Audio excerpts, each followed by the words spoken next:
បងប្អូននេះយូរឡងខ្ញុំហើយកើត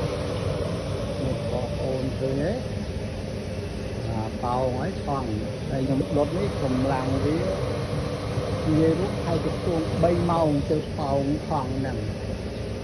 ហើយធម្មតាយើងដុត40នាទីពុះទឹកផ្ទះ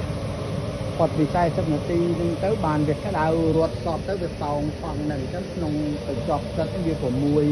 កញ្ចប់បាទអញ្ចឹងខ្ញុំដុតតែទៅ3ម៉ោងទៅប៉ោងថងហ្នឹងបើប្រៀបធៀបមួយអុសដុតប្រហែលជា2ម៉ោងកន្លះអីហ្នឹងឬក៏2ម៉ោងគាត់វាប៉ោងហើយប៉ុន្តែភ្លើងអុសក៏យើងចំណាយខ្លាំងដែរហើយខ្ញុំប្រើប្រេងអស់ចូល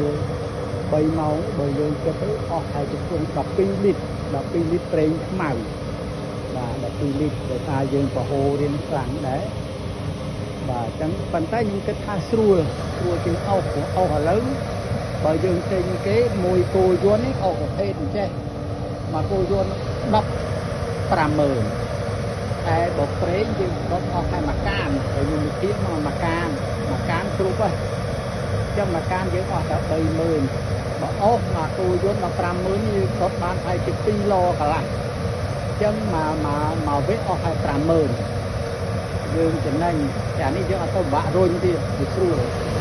ខ្លាំងអរគុណច្រើន